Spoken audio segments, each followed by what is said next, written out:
Hi, my name's Danielle. I'm 19 years old and I grew up in the barrio of Devil Harbor.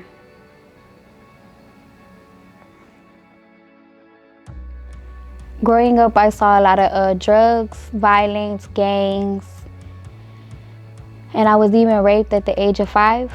And because of the rape, I was told that I wasn't going to be able to have any children. And I had 2 major surgeries.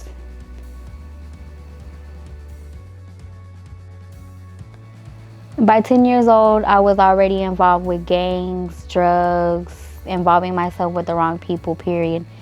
I didn't really go to school too much because I was too concerned with my mom's addiction to narcotics. She was always overdosing and she was always getting sick. So I never really attended school because I was so concerned with staying with her. And then whenever that time came, I just really never went to school because of truancy, and I didn't want to go to Child Protective Services.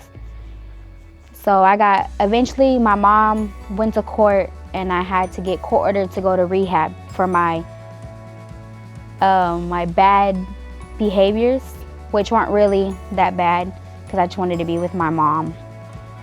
And then I went to rehab, and when I was in rehab, my mother committed suicide. And after that, my dad discharged me from the residential treatment center to attend my mother's funeral. And after my mom's funeral, within 18 hours, I left with my ex-boyfriend who was 10 years older than me. And from there on out, for a little while, we were in the streets, just doing whatever, drugs. You know, I hung around with him and his homeboys.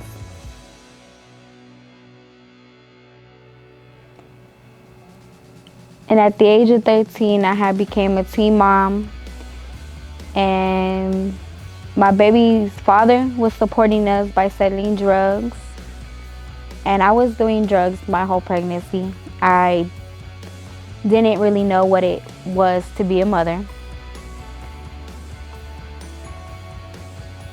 And then my dad had already, he had went to the Galena Park Police Department and filed a runaway report on me. So at that time, from 13 to about almost 14, turning 14, I was a runaway in the state of Texas. And I had gave up my son at birth so he could have a better life, because I knew as a young mom that didn't care about nothing but the streets and drugs that I wouldn't be able to give that to him. And at the age of 14, I got arrested off of Southwest Freeway for aggravated robbery, for a stolen car, and for going on a high-speed chase.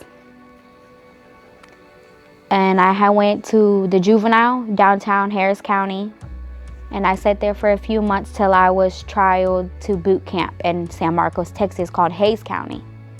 And I sat in boot camp for about a good 11 months until they could charge me as an adult for my charge. So at that point, they charged me as an adult, and I went to state jail for only 7 months, around 7 to 8 months. And then I was released, and at 17, I was back in the streets.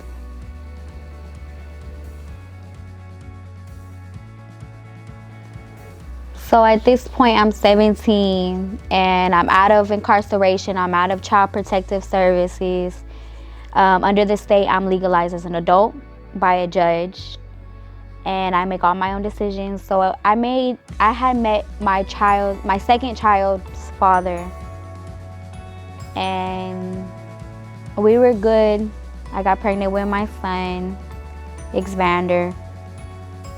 And then we got into a big disagreement, and I was going to a pregnancy center called The Source in Northeast Houston, and they told me about the Dream Center.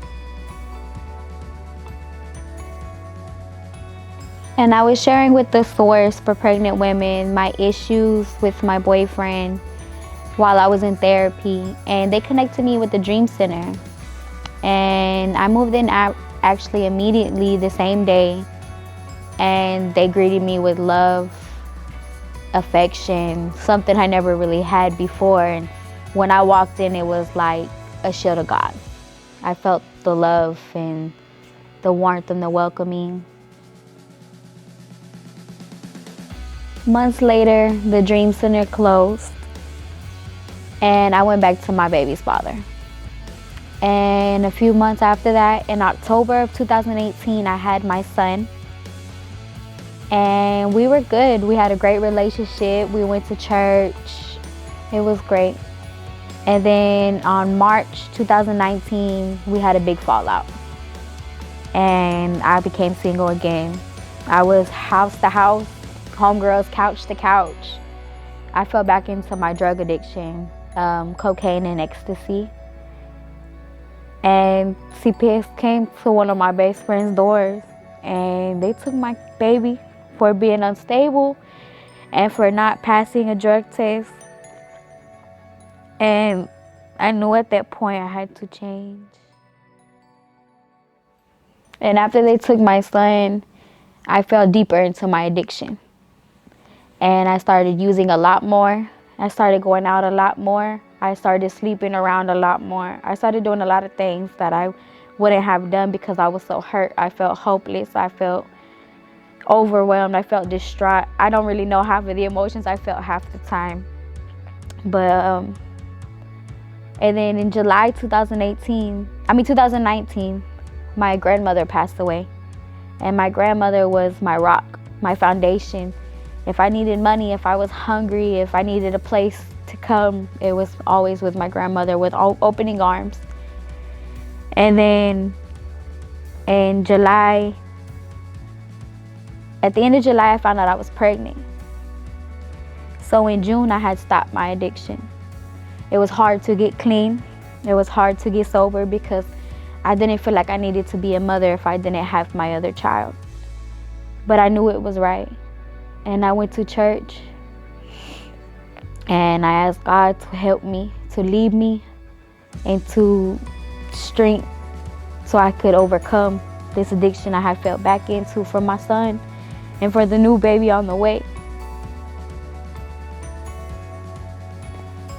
And after that, after I found out I was pregnant, I was in a new relationship with a new guy, and we have a baby on the way. It was a very toxic, abusive, just not good relationship. I shouldn't have been in it. And around Thanksgiving, so November 2019, I left him. I got up the strength and the courage to leave him on my own, and I had become unstable once again. I was in the streets, I'm pregnant. I wasn't eating too good. I was just trying to do anything I could do to make everything work because my grandmother was my foundation. And without her, I didn't have nothing. So whenever I left this relationship and she's gone, I had nobody. So in January of 2020, it was my breakthrough. I called the Dream Center and I got a hold of Brooke and I said, "Hey Brooke, it's Danielle. I need you. I need y'all. I need help." I pushed my pride to the side and I asked her, I was like, "Can you please help me and my babies?" And I came back into the Dream Center. They restored my family. They helped me get my son home. And they've helped me maintain a healthy pregnancy. And I've been here since then, since January. And I'll be here for my 1-year discipleship program with my kids. My son will remain in the program with me. And this one will too when I give birth on Tuesday.